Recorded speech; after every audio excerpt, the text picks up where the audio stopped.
Hello नमस्कार सभी, कैसे हो आप सभी। आई होप सब ठीक होंगे, अपने एग्जाम की तैयारी को बहुत अच्छे तरीके से कर रहे होंगे। जैसे कि आपका हरियाणा सीईटी ग्रुप डी का एग्जाम है वो भी आपका नज़दीक आ चुका है। तो हरियाणा सीईटी ग्रुप डी से रिलेटेड इंपॉर्टेंट प्रैक्टिस पेपर जो आपके एग्जाम के अंदर बहुत सारी हेल्प करेंगे। इस चैनल के ऊपर बहुत सारे सीईटी के ग्रुप डी हो चाहे ग्रुप सी हो, बहुत सारे इंपॉर्टेंट प्रैक्टिस पेपर करवाए जाते हैं और करवा भी रखें।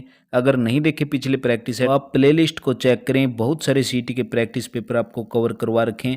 आज का जो हमारा प्रैक्टिस पेपर नंबर 1 है, जो आपके सीईटी के अंदर नया एग्जाम पैटर्न दिया एचएससी के द्वारा। एक बार जो नए बच्चे हैं उनको मैं बता देता हूं एग्जाम पैटर्न के बारे में। तो जो आप स्क्रीन पर देख रहे हो, आपका हरियाणा जीके है वो 25 क्वेश्चन पूछेगा और जो आपके इंडिया जीके हैं वो आपके 15 क्वेश्चन आएंगे। साथ के अंदर साइंस के भी आपके 15 क्वेश्चन आएंगे, मैथ है आपका वो भी 15 क्वेश्चन आएंगे और साथ के अंदर जो हिंदी, इंग्लिश और रीजनिंग है इसके 10 क्वेश्चन आपके एग्जाम के अंदर रहने वाले हैं। और ये कंप्लीट प्रैक्टिस पेपर है, इसी जो आपको एग्जाम पैटर्न मैंने बताया इसी पर आधारित आपका ये प्रैक्टिस पेपर 1 हम कवर कर रहे हैं। चैनल पर नहीं है तो चैनल को सब्सक्राइब कर लेना, क्लास अच्छी लगे तो लाइक कर देना। सामान्य जानकारी यानी कि जनरल नॉलेज से रिलेटेड हम इंपॉर्टेंट क्वेश्चन को कवर कर लेते हैं। क्वेश्चन नंबर 1 क्या कह रहा है, भारतीय संविधान का कौन सा अनुच्छेद है जो सहकारी समिति यानी कि कोऑपरेटिव सोसाइटी के संबंध से संबंधित है। संविधान का कौन सा अनुच्छेद, करेक्ट आंसर हो जाएगा डियर ऑप्शन नंबर बी हो जाएगा। भी अनुच्छेद 43 बी के अंदर वर्णन है भारतीय संविधान के अंदर जो सहकारी समितियां यानी कि कोऑपरेटिव सोसाइटी के अंदर। थोड़ा सा इस क्वेश्चन से रिलेटेड जो इंपॉर्टेंट डाटा बन सकता है उनको हम कवर कर लेते हैं।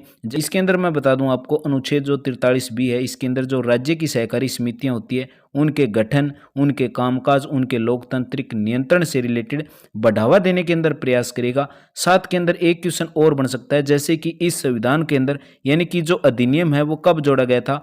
अगर ये पूछ ले तो 2011 के अंदर इसे संविधान के कौन सा संशोधन पूछ ले तो 97वां संशोधन अधिनियम 2011 के तहत जोड़ा गया था। नेक्स्ट क्वेश्चन देखिए डियर, क्वेश्चन नंबर 2, संवाद कौमुदी नामक अखबार की स्थापना निम्नलिखित में से किसके द्वारा की गई थी। संवाद कौमुदी नामक अखबार, अपने राइट आंसर कमेंट बॉक्स के अंदर कर देना। आपके प्रैक्टिस नंबर 1 से आपके कितने आपके क्वेश्चन ठीक हो रहे हैं। संवाद कौमुदी नामक अखबार की हम बात करें डियर, राइट आंसर हो जाता है भी राजा राम मोहन राय के द्वारा।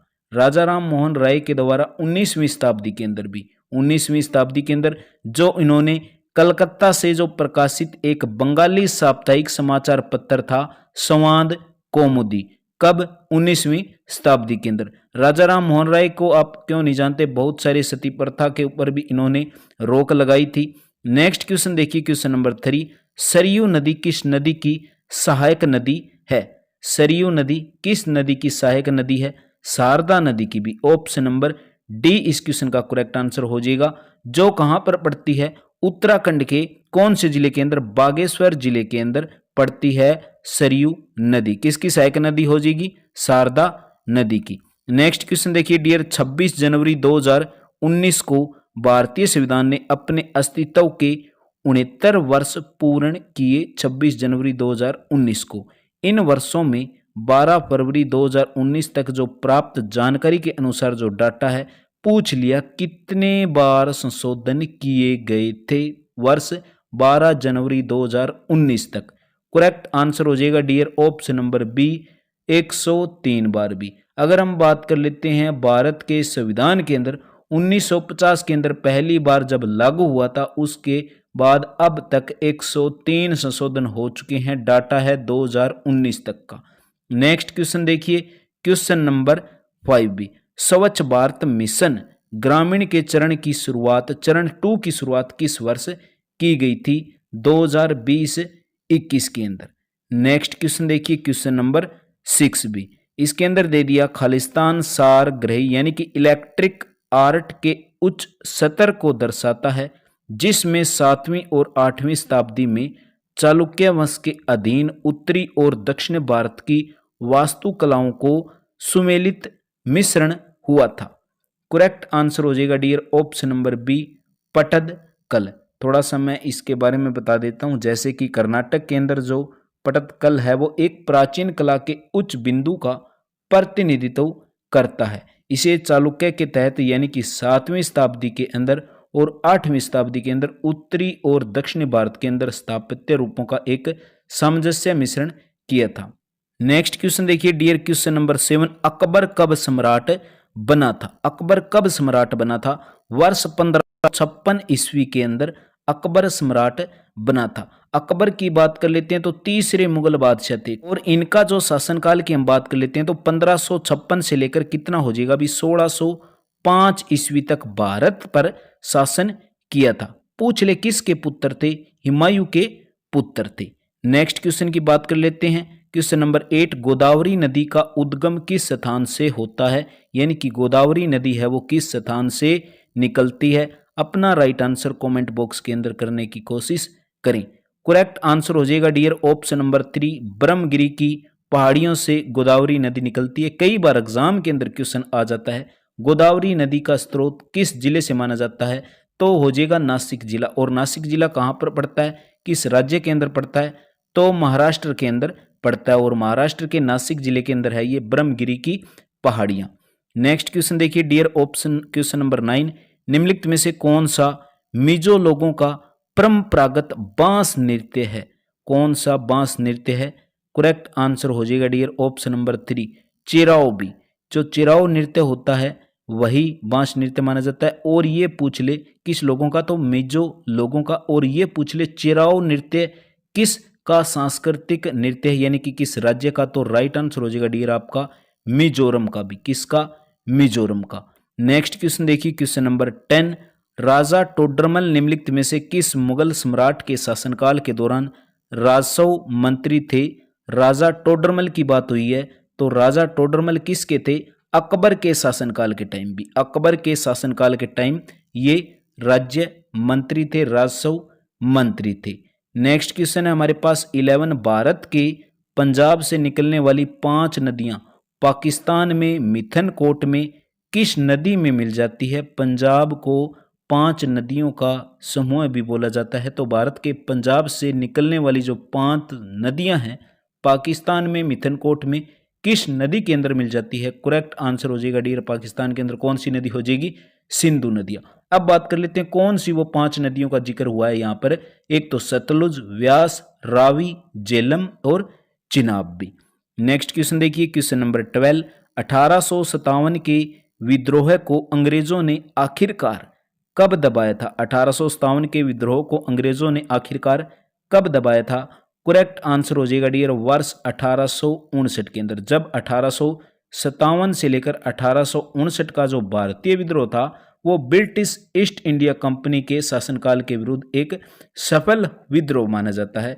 और 1857 के विद्रोह को 1859 के अंदर अंग्रेजों ने दबा लिया था। यहीं पर बात कर लेते हैं जो भारत सरकार का अधिनियम है 1858 के द्वारा भारतीय प्रशासन का नियंत्रण यानी कि ब्रिटिश राज को सौंप दिया गया था। नेक्स्ट क्वेश्चन है 13, भारत का पहला उच्च न्यायालय कहां पर स्थापित किया गया था? भारत का पहला उच्च न्यायालय की हम बात करें, राइट आंसर हो जाएगा dear option number A, Kolkata के अंदर। कई बार इसकी स्थापना पूछ ली जाती है तो 2 जुलाई भी, कब? 2 जुलाई। और सन कौन सा हो जाएगा, ईयर कौन सा हो जाएगा? 2 जुलाई 1862 को इसकी स्थापना हुई थी भारत के जो पहले उच्च न्यायालय की। जून 1862 के अंदर बॉम्बे और मद्रास उच्च न्यायालयों के चार्ट का भी आदेश दिया गया था। नेक्स्ट क्वेश्चन है पोखरण परमाणु प्रशिक्षण 2 का कोड का नाम पूछ लिया क्या है? पोखरण परमाणु प्रशिक्षण 2 का कोड नाम क्या था? राइट आंसर हो जाएगा भी ऑपरेशन शक्ति के नाम से जाना जाता है। भारत के अगर पोखरण की हम बात करें तो पोखरण के अंदर 11 मई भी, 11 मई वर्ष की हम बात कर लेते हैं, वर्ष 1998, 11 मई 1998 को पोखरण द्वितीयक नामक ऑपरेशन के अंदर जो परमाणु बमों को सफलतापूर्वक प्रशिक्षण किया गया था और इसी को ऑपरेशन शक्ति भी कहा जाता है। नेक्स्ट क्वेश्चन की बात करें, पोखरण पूछ लिया जाता है कहाँ पर पड़ता है? तो राजस्थान के जैसलमेर जिले से संबंधित हो जाएगा। नेक्स्ट क्वेश्चन है MS वर्ड 2010 के अंदर निम्नलिखित में से किस कीवर्ड, वैसे तो आपका कंप्यूटर का क्वेश्चन नहीं आएगा, बाकी आ जाए तो हम एक क्वेश्चन यहाँ से कर लेते हैं। जैसे कि MS वर्ड 2010 के अंदर किस कीबोर्ड शॉर्टकट की का उपयोग करके टेबल की जो एक रो होती है उसके अंदर पिछले सेल में जाने के लिए क्या किया जाता है? करेक्ट आंसर हो जाएगा डियर हमारे पास ऑप्शन नंबर 3 राइट आंसर हो जाएगा भाई, शिफ्ट प्लस टैब को प्रेस करके। नेक्स्ट क्वेश्चन है जीएस का, जो आपका जनरल साइंस बोल सकते हैं, सामान्य ज्ञान, जिसके अंदर फिजिक्स, केमिस्ट्री और आपकी बायो आती है। 15 क्वेश्चन आपके एग्जाम के अंदर 100% एचएससी के द्वारा पूछे जाएंगे। एग्जाम कौन कंडक्ट करवाएगा? एनटीए आपका एग्जाम कंडक्ट करवाएगा।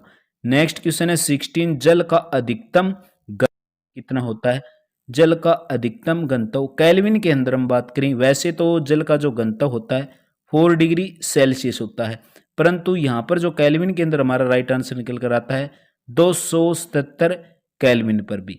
थोड़ा सा डिटेल से बता दूं, अगर जल का क्वथनांक पूछ ले तो 100 डिग्री सेल्सियस होता है। 100 डिग्री सेल्सियस जल का क्वथनांक होता है, यानी कि जल के इमांक बिंदु की हम बात करें तो 0 डिग्री सेल्सियस होता है। इमांक बिंदु कितना होगा? 0 डिग्री सेल्सियस, और क्वथनांक कितना हो जाएगा? 100 डिग्री सेल्सियस। नेक्स्ट क्वेश्चन है, किस बल के कारण ब्लैक बोर्ड पर चौक से लिखने पर अक्षर उभर कर आते हैं? यानी कि जब आप ब्लैक बोर्ड पर अक्षर लिखते हो तो आपके, या फिर कॉपी के अंदर भी आप अक्षर लिखते हो तो वो अक्षर उभर के आते हैं। ये पूछ लिया किस फोर्स के कारण, किस बल के कारण, तो राइट आंसर हो जाएगा भी आसंजस बल के कारण। ये जो आसंजस बल होता है इसकी परिभाषा क्या होगी? जब दो भिन्न भिन्न पदार्थों के अणुओं के जो आपस में मध्य में मिलने वाले, यानी कि एक ये हो गया और एक ये पदार्थ हो गया, इनके बीच जो बल लगता है इसी के हम क्या बोलेंगे? आसंजस बल बोलेंगे। और इन्हीं के कारण ही जो ये आपका जो अक्षर हैं ये उभर कर आते हैं। मनुष्यों के लिए सौर सह सीमा पूंछली लगभग होती है, यानी कि सौर सीमा की हम बात करें, करेक्ट आंसर हो जाएगा dear option number B right हो जाएगा भी 85 डीबी। डीबी की फुल फॉर्म की बात करें, इसको इंग्लिश के अंदर डेसिबल बोला जाता है। ठीक है, विश्व स्वास्थ्य संगठन के अनुसार हम बात कर लेते हैं, जो 45 डिब्बी होती है इस ऑप्शन के अंदर दिया हुआ है, वह होती है जो सामान्य बातचीत करते हैं उनके अनुसार जो हमारी आवाज़ की जो अक्षमता होगी, यानी कि 45 डेसिबल होगी। हम बात कर लेते हैं 85 डेसिबल की, तो इसके अंदर क्या होती है? ध्वनि शोर के अंदर आती है। ठीक है, आपके दोनों डाउट मैंने क्लियर कर दिए। नेक्स्ट क्वेश्चन है, गैस इंजन की खोज किसने की थी? इसके अंदर जो हमारा राइट आंसर होगा, गैस इंजन की हम बात करें तो डैमलर के द्वारा भी। किसके द्वारा? डैमलर के द्वारा गैस इंजन की खोज की गई थी। जो ये डीजल है, डीजल की हम बात कर लेते हैं तो ये डीजल ही व्यक्ति थे, यानी कि पूरी नाम बात करें तो रोडॉल्फ डीजल के द्वारा डीजल इंजन पूछे तो रोडॉल्फ डीजल के द्वारा, अगर गैस इंजन की बात हुई है तो डैमलर के द्वारा। नेक्स्ट क्वेश्चन है, लाल और पिकॉक ब्लू रंग को जब मिला देते हैं तो कौन सा रंग मिलेगा भी? जब लाल को और पिकॉक जो ब्लू रंग होता है उनको हम आपस के अंदर मिला देते हैं तो कौन सा कलर निकल कर आएगा? वाइट निकल कर आएगा। थोड़े से मैं आपके डाउट क्लियर कर देता हूं, जैसे कि प्राथमिक रंग पूछ लिए जाते हैं कई बार एग्जाम के अंदर, देखा होगा आपने, तो प्राथमिक रंग 3 होते हैं। कौन कौन से होते हैं आपके? आर बी सी, यानी कि जो हम बात करें लाल और आपका एक नीला और एक आपका हरा, ये प्राथमिक रंग होते हैं। नेक्स्ट पर बात कर लेते हैं, क्वेश्चन नंबर 21 भी पूछ लिया, कौन सी इक्वेशन है वो सत्य है? कौन सा कथन या इक्वेशन हम बोल सकते हैं, कौन सी स्टेटमेंट बोल सकते हैं, कौन सा स्टेटमेंट सत्य होगी? तो राइट आंसर हो जाएगा डियर ऑप्शन नंबर 2 हमारे पास करेक्ट हो जाएगा। क्यू से क्या होता है? कुलाम होता है, हिंदी के अंदर हम बात करें आवेश होता है, और सी और वी यानी कि वी से आपका वोल्टेज और सी से आपकी फ्रीक्वेंसी, यानी कि धारिता की मल्टीप्लाई वोल्टेज से होती है, वो किसके इक्वल होती है? आवेश के बराबर होती है, यानी कि कुलाम के बराबर होती है। नेक्स्ट क्वेश्चन आपके फिजिक्स से एक क्वेश्चन पूछा गया है, यानी कि भौतिकी विज्ञान से क्वेश्चन पूछा गया है, यदि 100 वाट का एक बल्ब प्रतिदिन 5 घंटे जलाया जाता है, 100 वाट का बल्ब 5 घंटे जलाया जाता है और 30 दिन के अंदर 50 रुपये प्रति यूनिट के हिसाब से पूछ लिया कितना खर्च होगा? देखो यहाँ पर मैं बता रहा हूँ, देखो जैसे कि 100 वाट का बल्ब है, कितने घंटे जलाया जाता है? डेली 5 घंटे जलाया जाता है, और कितने दिन तक? 30 दिन तक। जब इन सभी को हम मल्टीप्लाई करेंगे तो कितना आ जाएगा हमारे पास? 15,000 वाट घंटा आ जाएगा। इसको हम किलोवाट घंटा के अंदर चेंज करेंगे तो 1000 से वो डिवाइड कर देना तो कितने आ जाएंगे हमारे पास? 15 घंटे आ जाएंगे, यानी कि किलोवाट घंटा कितने हो जाएंगे हमारे पास?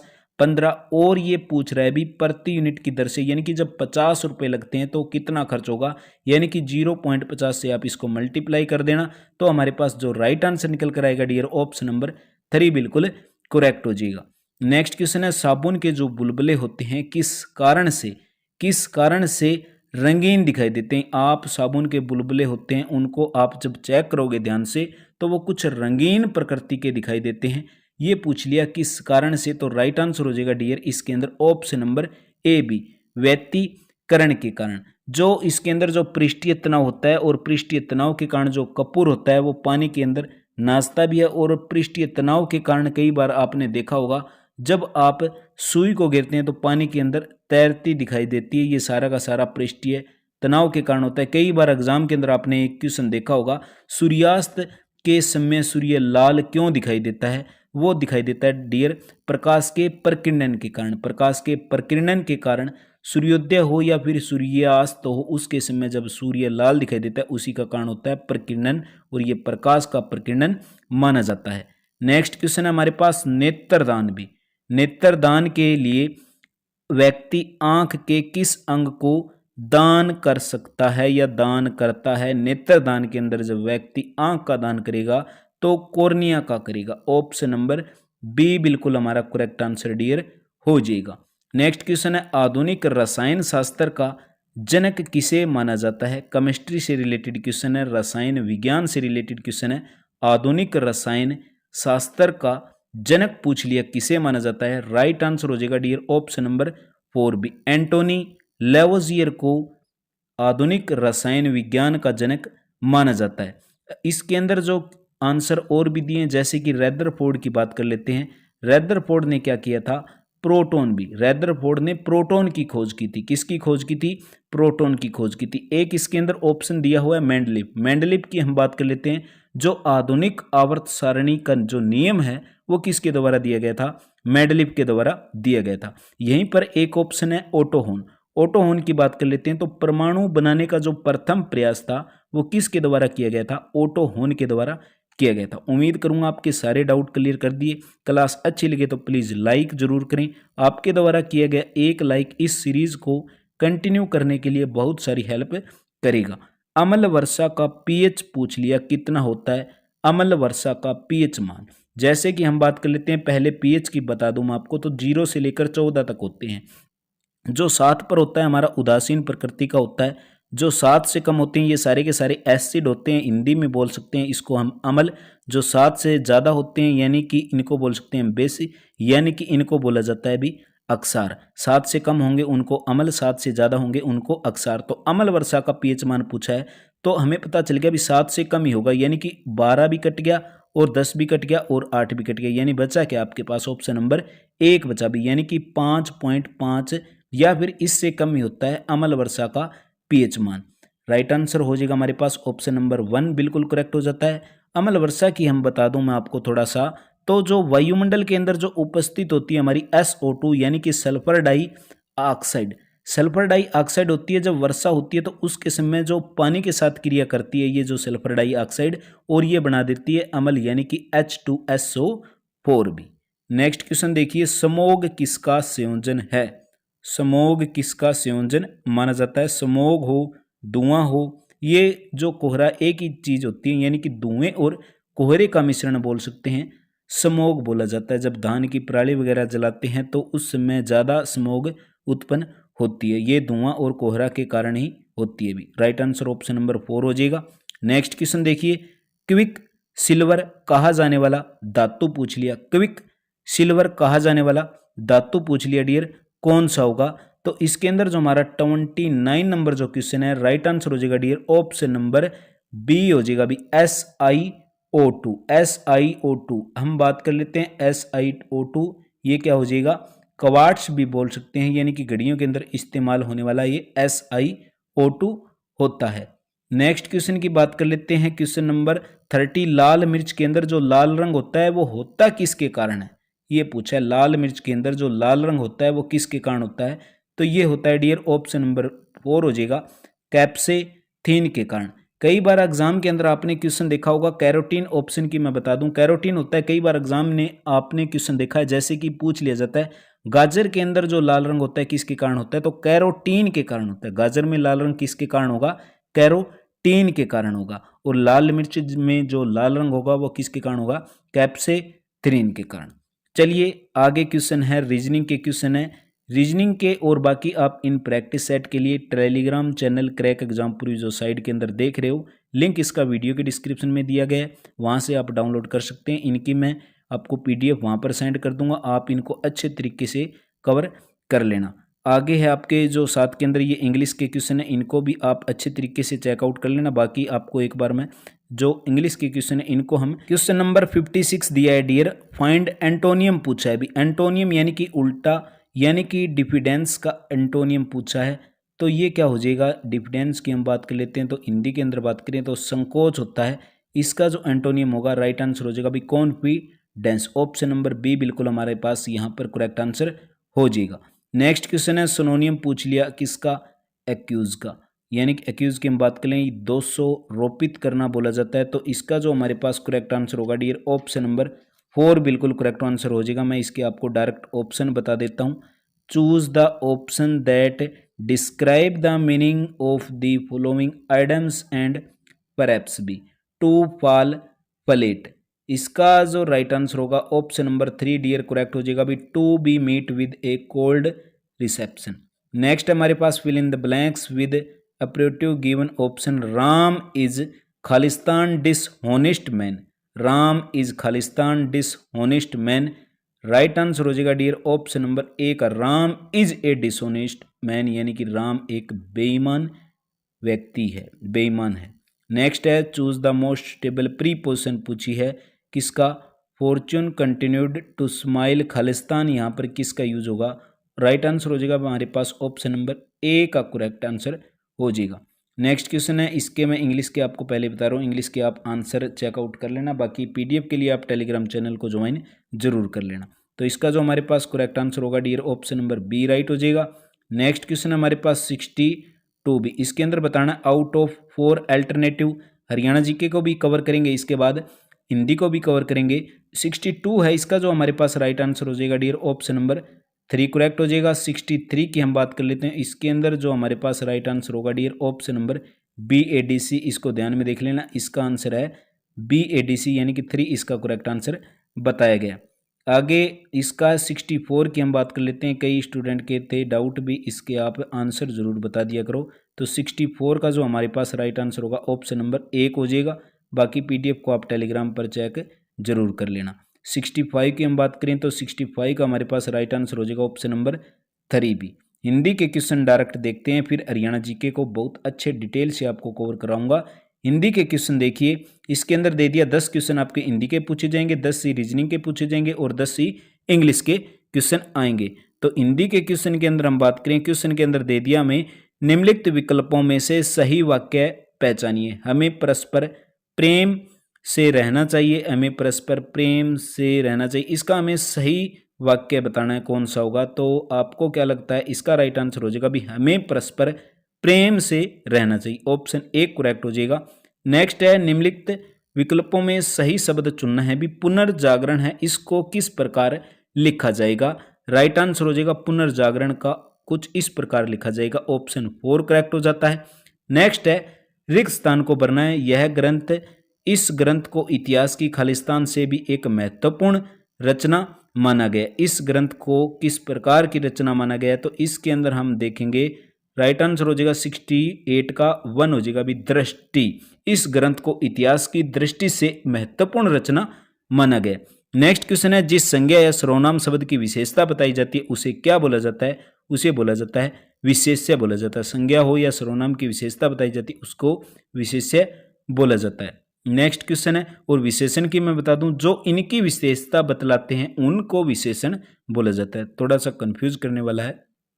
नेक्स्ट देखिए 70 क्वेश्चन, जहां उपमा अलंकार का सौंदर्य अर्थ में नहीं तो वहां पर कौन सा अलंकार कहलाया जाएगा, राइट आंसर हो जाएगा भी अर्थ अलंकार, ऑप्शन नंबर 1 बिल्कुल हमारे पास करेक्ट आंसर हो जाएगा। 71 नंबर क्वेश्चन देखिए, दिए गए विकल्पों में गोष्ठी का पर्यायवाची क्या होगा। बहुत बार एग्जाम के अंदर ये जो शब्द दिया हुआ गोष्ठी, ये बहुत बार आता है। गोष्ठी का पर्यायवाची की बात करें, करेक्ट आंसर हो जाएगा डियर ऑप्शन नंबर बी हो जाएगा भी सभा। नेक्स्ट है हमारे पास क्वेश्चन नंबर 72, सागर सा गंभीर हृदय हो, गिरी सा ऊंचा हो, जिसका मन। इस वाक्य में पूछ लिया कौन सा अलंकार दिया गया है। करेक्ट आंसर हो जाएगा उपमा की गई, यानी कि सागर सा गंभीर हृदय हो, गिरी सा ऊंचा हो, जिसका मन, यानी कि एक दूसरे से उपमा की गई है। जब उपमा की जाती है तो वहां पर उपमा अलंकार का यूज होता है, यानी कि कंपैरिजन किया गया है। दिए गए वाक्य में उत्थान शब्द का विपरीत तार्थक पूछ लिया, उल्टा शब्द क्या होगा। उत्थान शब्द का बात करें, करेक्ट आंसर हो जाएगा भी उत्थान का उल्टा हो जाएगा पतन। गर्व करना मुहावरे के अंदर जो अर्थ पूछ लिया क्या होगा, राइट आंसर हो जाएगा हमारे पास ऐंठ कर चलना भी। नेक्स्ट है हमारे पास गुड़ न दें गुड़ की, इस लोकोक्ति की उचित विकल्प से पूर्ण कीजिए, यानी कि आगे जो खालिस्तान सा दिया गया है वहां पर क्या आएगा। तो यहां पर हम बात करें गुड़ न दे गुड़ की सी बात तो करें, ऑप्शन सी करेक्ट हो जाता है। हरियाणा जी के ग्रुप डी एग्जाम के अंदर 25 क्वेश्चन पूछे जाएंगे, कवर कर लेते हैं सभी को। हरियाणा की स्थापना पूछी है, 1 नवंबर 1966 को हुई थी। पूछ लिया किसकी सिफारिश पर हुई थी, किसकी सिफारिश पर हुई थी। राइट आंसर हो जाएगा सरदार हुकम सिंह की सिफारिश पर हुई थी। ये पूछ ले हरियाणा राज्य की जब स्थापना हुई थी उस समय कितने जिले थे, टोटल 7 जिले बनाए गए थे। सन 1965 की बात है जब भारत सरकार के द्वारा लोकसभा अध्यक्ष कौन हो जाएंगे, सरदार हुकम सिंह की अध्यक्षता के अंदर पंजाब विभाजन पर विचार किया गया था। इसी सिफारिश के ऊपर मार्च 1966 के अंदर सर्वोच्च न्यायालय के न्यायाधीश कौन थे, जे.सी. शाह की अध्यक्षता के अंदर पंजाब सीमा आयोग का गठन किया गया था और 18 सितंबर 1966 को संसद ने पंजाब पुनर्गठन एक्ट पारित किया गया था। इस प्रकार जो लंबा संघर्ष चला था, 17वें राज्य के रूप में उभर कर हरियाणा आया था। 1 नवंबर 1966 को स्थापना की गई थी। चैनल पर नहीं है तो चैनल को अवश्य सब्सक्राइब कर लेना। कल की क्लास के अंदर प्रैक्टिस सेट नंबर 2 को कवर करेंगे। जो आपका नया एग्जाम पैटर्न दिया गया है सेम वही एग्जाम पैटर्न को हम कवर कराएंगे।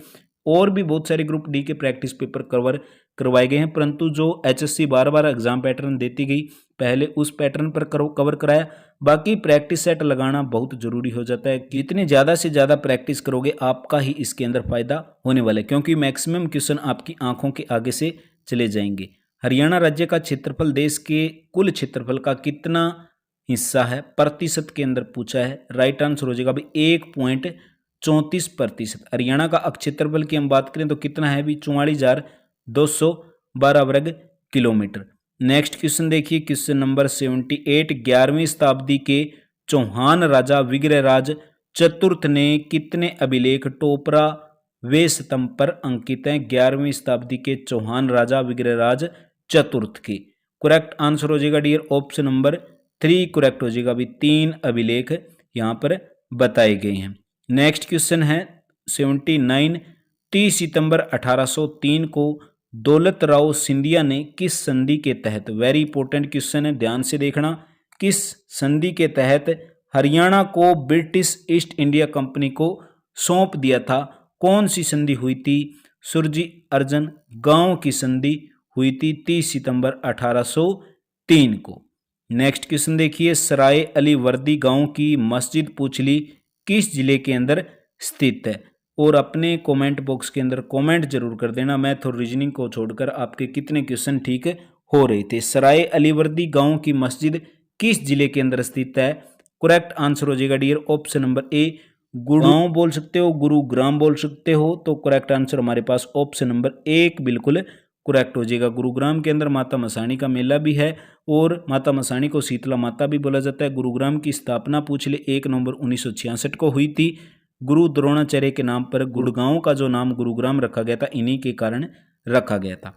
यमुनानगर से 12 किलोमीटर की दूरी पर स्थित बूडिया नामक ऐतिहासिक कस्बे की नींव किस मुगल शासक के काल के अंदर रखी गई थी। बूडिया नामक जो ऐतिहासिक कस्बा है यमुनानगर से दूरी बताई गई है 12 किलोमीटर की, हुमायूं के द्वारा भी। ऑप्शन नंबर बी हमारे पास करेक्ट आंसर हो जाएगा। हुमायूं की बात कर लेते हैं तो ये मुगल शासक थे और इन्हीं की बात कर लेते हैं तो ये 30 दिसंबर 1530 को अंदर गद्दी पर बैठे थे। इनकी मृत्यु पूछ ली जाती है कब हुई थी, 1556 के अंदर इनकी मृत्यु हो जाती है।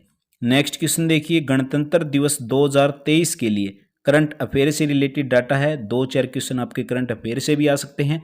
गणतंत्र दिवस समारोह 2023 के लिए हरियाणा की झांकी की थीम क्या थी? गणतंत्र दिवस 2023 के लिए हरियाणा की झांकी की थीम क्या थी? करेक्ट आंसर हो जाएगा डियर ऑप्शन नंबर बी, अंतर्राष्ट्रीय गीता महोत्सव। बात कब की है? 22 जनवरी 2023 को हरियाणा के सूचना जनसंपर्क एवं भाषा विभाग के महानिदेशक कौन हो जाएंगे? डॉक्टर अमित अग्रवाल ने बताया कि गणतंत्र दिवस समारोह पर इस बार जो 26 जनवरी को ये अपना जो अंतर्राष्ट्रीय गीता महोत्सव की थीम इन्होंने पेश की थी। नेक्स्ट क्वेश्चन देखिए, 2022-23 के दौरान हरियाणा के अंदर बजट की आंक तालिका राशि पूछ ली भी। आंकलित राशि 2022-23 के अनुसार बजट की कितनी हो जाएगी?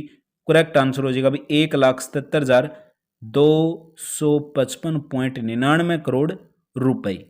नेक्स्ट क्वेश्चन देखिए, क्वेश्चन नंबर 84, निम्नलिखित में से कौन सा कथन सत्य है? इन चार कथनों को आपको ध्यान से पढ़ना है। जैसे कि हरियाणा राज्य को उत्तर पश्चिमी भाग खनिज संसाधन की दृष्टि से समृद्ध है, ये गलत हो जाएगा। राज्य के अंदर जो उच्च कोटि के लौह अयस्क का भंडार है, कोई जरूरी नहीं, ये भी गलत है। काइनेटिक नामक जो खनिज हैं वो महेंद्रगढ़ जिले के अंदर मिलते हैं, ये राइट है। और ज्यादातर खनिज हैं वो महेंद्रगढ़ जिले के अंदर ही मिलते हैं। क्वार्ट्ज नामक जो यमुनानगर के अंदर बताया जा रहा है, ये भी क्या हो जाएगा?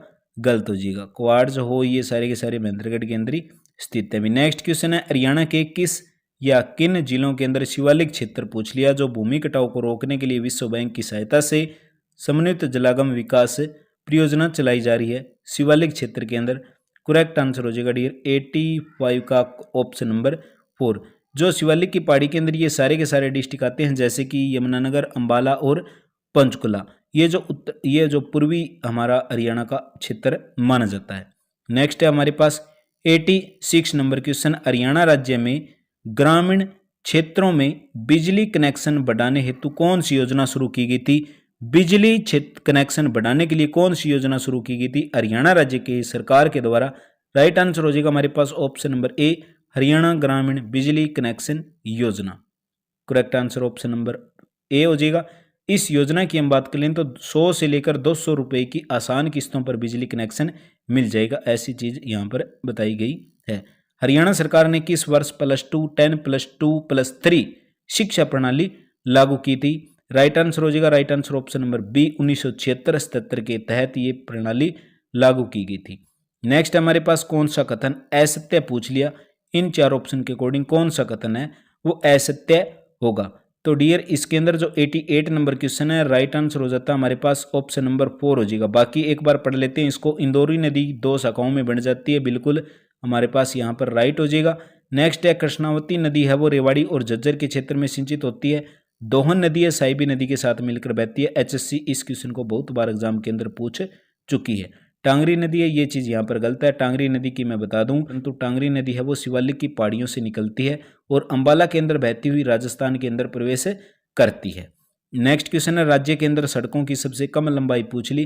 किस जिले के अंदर सड़कों की सबसे कम लंबाई है? तो पंचकुला के अंदर भी अगर बात कर लेते हैं, इसके अंदर कुल लंबाई कितनी है? तो 73 किलोमीटर राष्ट्रीय राजमार्ग की लंबाई बताई गई है। राज्य के अंदर कुल सड़कों की बात करें 474। क्वेश्चन नंबर 90 देखिए भी, निम्नलिखित में से बताना है हमें, ये चीज इनको मिलान करना है। ये जिले दिए हैं और यहाँ पर जो साक्षरता का प्रतिशत है वो कितना है, इनको हमें मिलान करना है। तो सबसे पहले बात कर लेते हैं अंबाला की, तो अंबाला हो जाएगा 81.74 पर भी। नेक्स्ट पर आ जाता है पानीपत। पानीपत की बात करें, पानीपत 75.94। रोहतक की हम बात कर लेते हैं तो रोहतक आ जाएगा आपके पास 80% और फरीदाबाद आ जाएगा 81%। ऑप्शन नंबर 4 डियर इस क्वेश्चन का करेक्ट आंसर हो जाएगा। नेक्स्ट क्वेश्चन बात करें 1916 के अंदर रोहतक जिले के कांग्रेस कमेटी के मंत्री कौन बने थे? वर्ष 1916 के अंदर कौन कांग्रेस के कमेटी के मंत्री बने थे? करेक्ट आंसर हो जाएगा डियर ऑप्शन नंबर 4। इनमें से कोई नहीं, बता दूं मैं आपको थोड़ा सा डिटेल से। तो रोहतक जिले से 1916 के अंदर सर छोटूराम की बात करें तो इनका जन्म 24 नवंबर 1889 को, बहुत बार एचएससी इस क्वेश्चन को पूछ चुकी है, कहाँ पर हुआ था? झज्जर के अंदर। जो गांव की बात करें गढ़ी सांपला के अंदर साधारण परिवार के अंदर इनका जन्म हुआ था। और 1916 के अंदर पहली बार रोहतक के अंदर जो कांग्रेस कमेटी का गठन किया गया था, वहां पर कमेटी के प्रथम प्रधान की बात करें, अध्यक्ष की बात करें, सर छोटूराम को बनाया गया था। नेक्स्ट पर बात करें 92 नंबर क्वेश्चन, सूची 1 और सूची 2 करके दी हुई है, इनका भी हमें क्या करना है, मिलान करना है। जो अभिनव लोहान है इनका संबंध किससे हो जाएगा, गोल्फ से हो जाएगा, अभिनव लोहान। संदीप कोठिया की हम बात करें, संदीप कोठिया का संबंध हो जाएगा हैंडबॉल से। सुरेश यादव की हम बात कर लेते हैं, ये हो जाएंगे भी धावक, और सुनीता शर्मा हो जाएंगे जिम्नास्टिक। नेक्स्ट क्वेश्चन देखिए, चैनल पर नहीं है तो चैनल को अवश्य सब्सक्राइब कर लेने। नेक्स्ट क्लास के अंदर नेक्स्ट प्रैक्टिस सेट करेंगे, ग्रुप सी के भी प्रैक्टिस सेट इस चैनल पर कवर करा रखें, और 60 से ज़्यादा प्रैक्टिस पेपर मैं इस चैनल के माध्यम से आपको कवर करवा चुका हूं। अब नया पैटर्न ग्रुप डी का दिया है, तो ग्रुप डी के पैटर्न पर नई सीरीज हमने आज से शुरू कर दी है। युद्ध काल के अंदर रोहतक उपक्षेत्र को कहा जाता था, क्या कहा जाता था युद्ध काल के अंदर? करेक्ट आंसर हो जाएगा बहुधान्यक बोला जाता है। बहुधान्यक का मतलब अत्यधिक समृद्ध भूमि। जो ये रोहतक की हम बात कर लेते हैं, युद्धकालीन की बात हुई है, तो युद्धकालीन जो सांचे प्राप्त हुए थे, कहाँ पर प्राप्त हुए थे? रोहतक के एक शहर पूछ लिया जाता है, खोखरा कोट नामक स्थान है, वहां पर युद्धकालीन के सांचे के जो सिक्के प्राप्त हुए थे। निम्नलिखित में से हरियाणा के किस जिले के अंदर शिवालिक पहाड़ियों का विस्तार ही नहीं है? शिवालिक की पहाड़ियां पहले मैं कर चुका हूं, आपको बताया था अभी, एक अंबाला के अंदर, पंचकुला के अंदर, यमुनानगर के अंदर, तो रोहतक के अंदर इसका विस्तार नहीं है। थोड़ा सा डिटेल से बता दूं तो शिवालिक की पहाड़ियां हैं वो कहाँ पर पाई जाती है? उत्तर पूर्वी भाग के अंदर पाई जाती है। कई बार इसकी एग्जाम के अंदर क्वेश्चन आ जाता है। इसकी सामान्य ऊंचाई की हम बात कर लेते हैं तो 900 से लेकर 2300 भी, 900 से, अगर आपको राइटिंग समझ नहीं आ रही तो आप आवाज़ ध्यान से सुन लेना, इसकी सामान्य जो ऊंचाई है वो 900 से लेकर 2300 मीटर तक बताई गई है। इसका जो विस्तार मैंने बता दिया, अंबाला के अंदर, पंचकुला के अंदर और यमुनानगर जिले के अंदर पाया जाता है। और कई बार एग्जाम के अंदर जो ये शिवालिक की पहाड़ियां, इनसे नदी पूछ ली जाती है, कौन सी नदी? एक घग्गर होगी, एक मारकंडा होगी, एक टांगरी नदियों का उद्गम स्थल है, वो कौन सा माना जाता है? कौन सी पहाड़ियां मानी जाती है?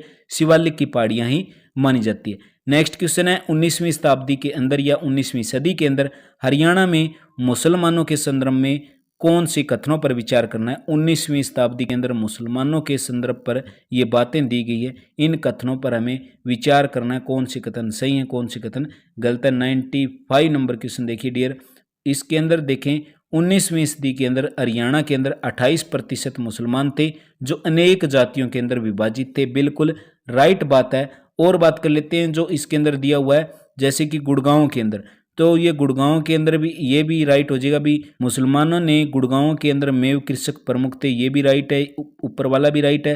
रोहतक, हिसार और करनाल जिलों के अंदर मुसलमान रांगड़ कहलाते थे, ये भी करेक्ट है। और रांगड़ पूछ ले कौन से?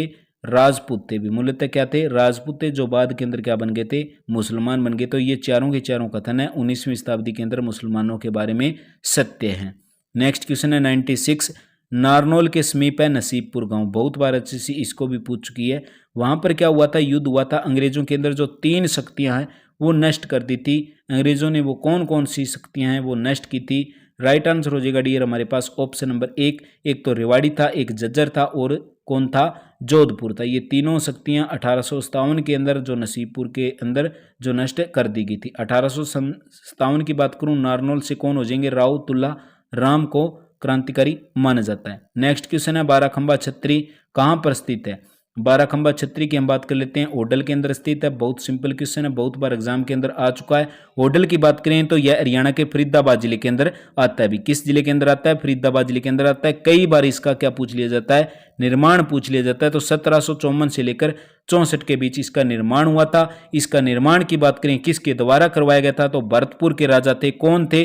सूरजमल के द्वारा इनका निर्माण करवाया गया था। बाराखंबा छत्री के बारे में मैंने आपको डिटेल से बता दिया। जिला रोहतक के अंदर स्थित कौन सा शहर? महम नामक कस्बा बोल सकते हो। इसका जो पुनर्निर्माण है बनिया जाति के पिसोरा नामक व्यक्ति के द्वारा पूछ लिया, कब करवाया गया था? जो महम का निर्माण है फिर से करवाया गया था बनिया जाति के पिसोरा नामक व्यक्ति के द्वारा। पूछ लिया कब कवर करवाया गया था? करेक्ट आंसर हो जाएगा डियर 1266 के अंदर। 1266 के अंदर। यहां पर महम की बता दूं मैं, रोहतक के महम के अंदर 24 चबूतरा है जो ऐतिहासिक चबूतरा माना जाता है। 24 की बात करूं यानी कि 24 गांव की पंचायतें इकट्ठा होकर किसी भी क्षेत्र के अंदर समस्या के बारे में फैसला ले सकती है। तो 1266 के अंदर इसका निर्माण कवर करवाया गया था।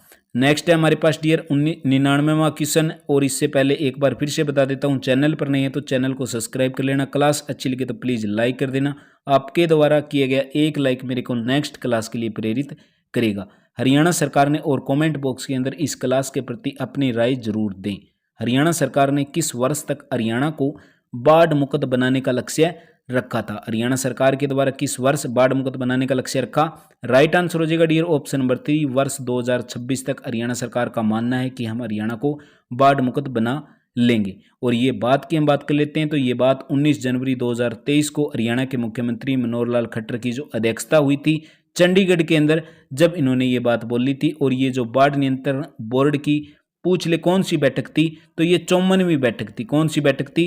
54वीं बैठक थी। और इसके अंदर बोला गया था कि 2026 तक हम हरियाणा को बाढ़ मुक्त बना लेंगे। आगे क्वेश्चन है 2021 की जो वन रिपोर्ट के अनुसार हरियाणा राज्य के अंदर वृक्षों का आवरण पूछ लिया, कितनी दूरी तक ये फैले हुए, कितने वर्ग किलोमीटर तक फैले हुए हैं? तो 1603 वर्ग किलोमीटर तक फैले हुए हैं। भौगोलिक स्थिति पर कई बार एग्जाम के अंदर क्वेश्चन आ जाता है, कितने प्रतिशत पर? तो 3.63% तक। ये थे डियर आज की क्लास के अंदर प्रैक्टिस सेट नंबर 1 को कंप्लीट किया। उम्मीद यही करूंगा क्लास को लाइक करेंगे और क्लास को ज़्यादा से ज़्यादा अपना फ्रेंड ग्रुप के अंदर शेयर करेंगे, व्हाट्सएप फेसबुक पर जरूर शेयर करें। आपके द्वारा किया गया एक लाइक एक शेयर हर बार नेक्स्ट क्लास के लिए प्रेरित करेगा। और नेक्स्ट क्लास के अंदर प्रैक्टिस सेट नंबर 2 को कवर करेंगे। इसकी पीडीएफ के लिए टेलीग्राम चैनल को आप जो अवश्य ज्वाइन करें। उम्मीद करता हूँ आप सभी का दिन शुभ हो।